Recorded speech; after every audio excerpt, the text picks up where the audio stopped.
Good morning student, class third, subject English first, chapter 16। Topic क्या है हमारा chapter का? Ali Baba and 40 thieves. Ali बाबा और 40 चोर। पुरानी कहानी है, सभी ने पढ़ी होगी। Ali Baba and the 40 thieves, part 1 starting कर रहे हैं हम। Third term, page number 115, 115 page number open कीजिए। कहानी स्टार्ट हो रही है, देखो चैप्टर 16 है। अली बाबा ये इस कहानी का हीरो होता है, नायक होता है। एंड 40 थीव्स, और 40 चोर।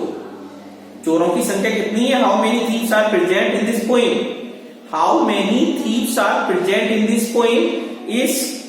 इन दिस चैप्टर, इस चैप्टर में कितने हमारे चोर कितने हैं? How many thieves are present?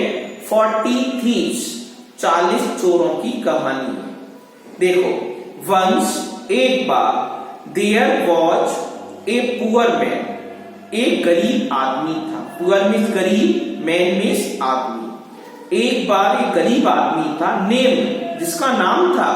Named का मतलब जिस व्यक्ति का नाम था अली बाबा, उस व्यक्ति का नाम था अली बाबा। पूरी कहानी अली बाबा पर राउंड करेगी, घूमेगी। ही लव्ड, ही का मतलब अली बाबा। ही किसके लिए प्रयोग कर रहे हैं हम? अली बाबा के लिए। Ali Baba is a proper noun. Ali Baba क्या है हमारा? किसी व्यक्ति का विशेष नाम है, प्रॉपर नाउन। ही क्या है हमारा? प्रोनाउन है। ही लव्ड, इसका मतलब अली बाबा लव्ड, प्यार करता था। द फॉरेस्ट, जंगलों से उसे बहुत प्यार था। जहां पर जंगल होते थे वहीं पर निकल जाता था। ही लव्ड, वह प्यार करता था। टू वॉच, वॉच का मतलब है ध्यान से देखना। ही लव्ड, वह प्यार करता था। टू वॉच, देखना। द बर्ड्स, पक्षियों को देखना उसे बहुत अच्छा लगता था।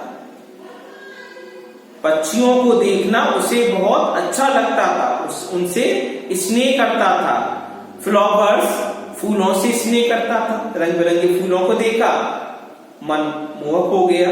And flowing water, flowing water, flowing water का मतलब बहता हुआ पानी, दौड़ता हुआ पानी, चलता हुआ पानी। फ्लोइंग वाटर, बहता हुआ पानी। रुका हुआ पानी नहीं अच्छा लगता, जब पानी नदियां बहती हैं तब बहुत अच्छी लगती हैं। तो जो अली बाबा था वह किन किन चीजों को पसंद करता था, लव्ड करता था, लाइक करता था? बर्ड्स, पक्षियों को। फ्लावर्स, फूलों को। एंड फ्लोइंग वाटर, और बहते हुए पानी। कितनी चीज हो गई? 3 थिंग्स, 3 वस्तुएं, 3 चीजें हो गई जिन्हें अली बाबा को प्यार था। 3 चीज कैसी हैं? नेचर, प्रकृति से संबंधित है। 3 things are related to nature, ये तीनों चीजें प्रकृति की देन है, प्रकृति की शान शौकत है। कौन कौन सी? बर्ड्स, पक्षी, पक्षी उड़ रहे हैं विभिन्न प्रकार के। फ्लावर्स, फूल खिले हुए हैं, फ्लावर्स हैं। एंड फ्लोइंग वाटर, और बहता हुआ पानी। आगे देखो क्या होता है। ही कलेक्टेड, कलेक्टेड मान होता है कोई वस्तु को इकट्ठा कर ले। कोई भी चीज हो, कॉइन्स हो, सिक्के हो, उसको कलेक्ट कर सकते हैं, एकत्रित कर सकते हैं, इकट्ठा कर सकते हैं। चाहे लकड़ी हो, लकड़ी के हमारे गट्ठर हो, उनको भी कलेक्टेड किया जाता है। ही कलेक्टेड, वह इकट्ठा करता था, वह एकत्रित करता था। ड्राई वुड्स, ड्राई वुड्स का मतलब यहाँ पर देखना, वुड्स लिखा है। वुड्स का मतलब है लकड़ियां। 2 वुड्स का प्रयोग किए जाते हैं। पहला एक वुड होता है WOOD, WOOD का मतलब होता है जंगल। और वुड्स का मतलब यहाँ पर एस लग गया है, तो यहाँ पर लकड़ियों से संबंधित हो गया। पेड़ की शाखाएं सूखी जो होती हैं, लकड़ियां होती हैं हर पेड़ की, वो वुड्स, लकड़ियों का प्रयोग हो रहा है। यहाँ पर जंगल नहीं है, यहाँ पर ड्राई वुड्स है, सूखी लकड़ियां हैं। ड्राई स्टिक्स का प्रयोग हो रहा है। यहाँ वुड्स का मतलब लकड़ियां, और जब वुड्स में एस नहीं लगा होता है तो हम कहते हैं जंगल। अब यहाँ पर देखो, ही कलेक्टेड, वह इकट्ठा करता था। ड्राई वुड्स, सूखी लकड़ियों को इकट्ठा करता था।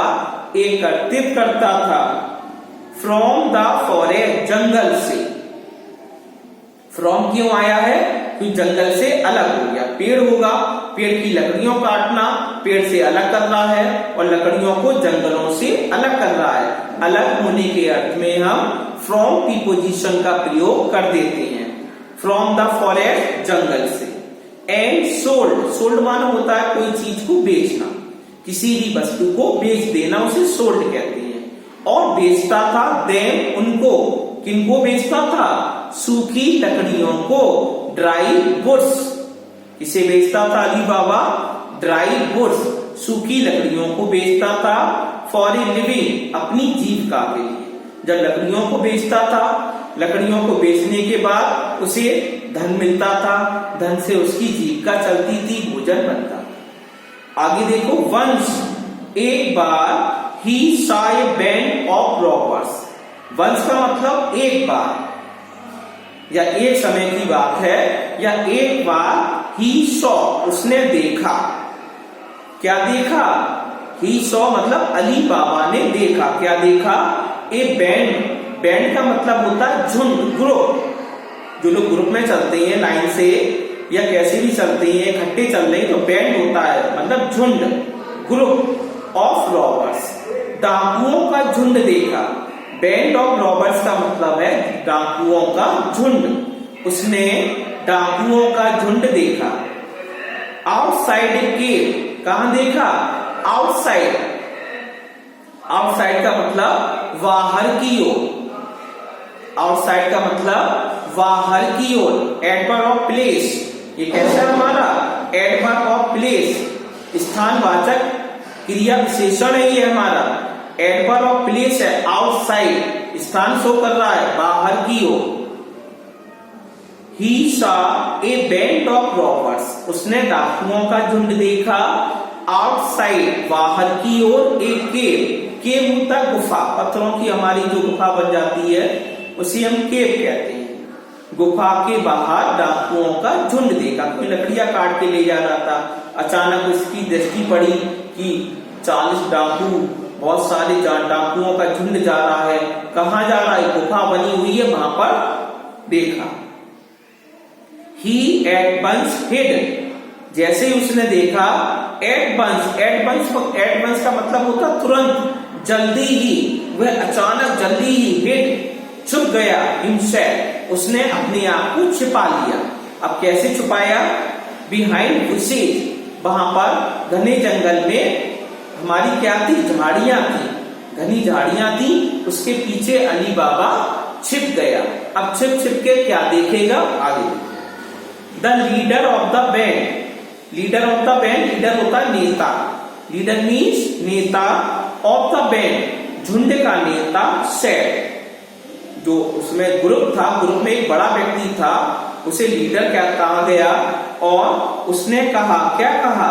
ओपन सीशन, मतलब खुल जा सिम सिम, इसका अर्थ है ओपन सीशन, खुल जा सिम सिम। ये उसने कोड वर्ड, ये कोड वर्ड है उसका, उसने कोड वर्ड यूज किया, ओपन सीशन मतलब खुल जा SIM SIM.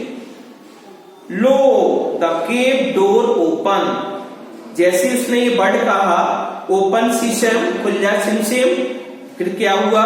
The cave door open, जो हमारा गुफा थी उसका दरवाजा था बड़ा सा, वो अपने आप खुल गया।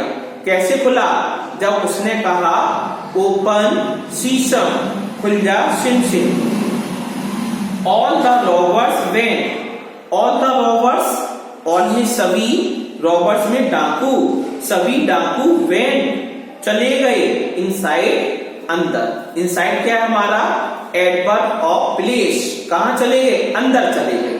अंदर क्या है? स्थान बता रहा है, इनसाइड कह रहा है, तो एडवर्ब ऑफ प्लेस इसे कहा गया है स्थानवाचक क्रिया विशेषण। अंदर चले जाते हैं सभी लोग। The cave door, cave door का मतलब गुफा का दरवाजा, गुफा का दरवाजा। The cave door close itself, अपने आप बंद हो जाता, स्वयं बंद हो जाता है। इटसेल्फ आया स्वयं, क्लोज बंद हो गया। आफ्टर सम टाइम, कुछ समय के बाद, द डोर ओपन्ड, कुछ समय के बाद क्या होता है, जब वो लोग अंदर थे बाहर आने वाले हैं तब क्या होता है, आफ्टर मीन्स बाद में, सम टाइम कुछ समय के बाद, द डोर ओपन, दरवाजा खुल गया, ओपन मतलब खुल जाना, कोई चीज खुल जाना उसे ओपन कहते हैं। एंड द रॉबर्स, और डाकू, एंड द रॉबर्स और डाकू केम आउट, बाहर आ गए, दरवाजा खुल गया गुफा का और डाकू बाहर आ गए। They rode away on their horses, वे घोड़े पर बैठ गए और चले गए। आफ्टर सम टाइम, जब वो चले जाते हैं रॉबर्स डाकू वहां से, आफ्टर सम टाइम कुछ समय के बाद, अली बाबा रीच्ड, अली बाबा वहां पहुंच जाता है। रीच का मतलब पहुंच जाना, द केव, गुफा के पास। ओपन सीसम, अली बाबा क्या कहता है, ओपन सीसम, खुल जा SIM SIM. And the cave door, और गुफा का दरवाजा ओपन, खुल जाता है, क्योंकि उसने, अली बाबा ने कोड वर्ड सुन लिया था। जो रॉबर्स थे, जो डाकू थे, उन्होंने भी कहा था जब वो गुफा के सामने खड़े हुए थे, ओपन सीसम, उन्होंने ये वर्ड यूज किया, खुल जा सिम सिम। जैसे ही वर्ड यूज किया दरवाजा खुल गया, अली बाबा ने सुन लिया था उनका कोड वर्ड। अली बाबा उस गुफा के पास गया, उसने कहा ओपन सीसम, दरवाजा खुल जा। And the cave door open, दरवाजा खुल गया। अली बाबा वेंट इन, इनका मतलब अंदर चले जाना, अली बाबा उस गुफा के अंदर चला गया। इन प्रीपोजिशन का प्रयोग कब करते हैं, जब कोई चीज अंदर होती है। हम इस क्लास के अंदर आपको पढ़ा रही हैं तो in the class, in the room, हम रूम के अंदर हैं, इनका मतलब अंदर होना। तो यहाँ पर इन प्रीपोजिशन का प्रयोग हो रहा है। कैसे, आई एम टीचिंग यू, मैं आपको पढ़ा रहा हूं, इन द रूम, इस कक्ष में, इन द क्लासरूम या इस कक्षा में, तो मैं इस क्लासरूम के अंदर हूं, इसलिए यहाँ पर इन प्रीपोजिशन का प्रयोग हो रहा है। आगे देखो क्या होता है फिर आगे। अब वहां पर वो अंदर चला जाता है गुफा के अंदर, फिर क्या उसने देखा, क्या किया, द डोर क्लोज इटसेल्फ, दरवाजा स्वयं बंद हो गया। जैसे डाकू अंदर गए थे, रॉबर्स गए थे, दरवाजा अपने आप क्लोज हो गया था। जैसे अली बाबा गया वहां उसके अंदर दरवाजा बंद हो गया। There was the treasure, treasure का मतलब है खजाना। देयर वॉज, वहां था, द ट्रेजर, ट्रेजर मीन्स खजाना, वहां पर बहुत सारा खजाना था। ट्रेजर का मतलब क्या होता है, खजाना। उसने खजाना देखा, बहुत सारा हीरा जवाहरात मोती सोना चांदी असरफियां अली बाबा ने देखी। There was the treasure of the loot by the robbers, वह ट्रेजर किसका था, ऑफ द लूट, लूटपाट का था। जो डाकू थे लोगों को लूटते थे, वही सारा सामान इकट्ठा कर देते थे। बाय द रॉबर्स, डाकुओं के द्वारा जो सामान इकट्ठा किया गया वो हमारा क्या था, ट्रेजर, खजाना हो गया था। और अली बाबा क्विकली फिल्ड, अली बाबा ने क्विकली, जल्दी से, क्विकली क्या हमारा एडवर्ब है, क्विकली में जल्दी से, क्विकली फिल्ड, जल्दी से भर लिया, क्विकली फिल्ड, जल्दी से भर लिया। क्विकली हमारा कैसा है, हमारा एडवर्ब, एलवाई लगा हुआ है, कैसा है, क्वालिटी बता रहा है, विशेषता बता रहा है। फिल्ड भर लिया, हिज पॉकेट्स, अपनी जेबों में भर लिया। अली बाबा की बड़ी बड़ी जेब थी, पॉकेट थी, उसमें पूरा खजाना भर लिया, जितना आ सके, जितनी गहरी जेब होगी उतना भर लिया। विद ज्वेल्स, आभूषण, and gold coins, gold coins का मतलब सोने के सिक्के, गोल्ड का मतलब सोना होता है, कॉइन्स माने सिक्के, इसका मतलब हो गया a coin which is made of gold, ऐसा सिक्का जो सोने का बना है तो गोल्ड कॉइन्स हो गया, सोने के सिक्के भर लिए। देन तब उसके बाद ही सेड, तब उसने कहा ओपन सीसन, खुल जा सिमसिम, and the cave door open. जैसे उसने ये कोड वर्ड कहा, जैसे उसने ये वर्ड कहा ओपन सीसम, खुल जा सिमसिम, यह सुनकर जो गुफा का दरवाजा था वो खुल जाता है। इस प्रकार हमारा पार्ट 1 यहाँ पर फिनिश हो गया। इस पार्ट 1 को आप घर पर अच्छी तरह पढ़ना।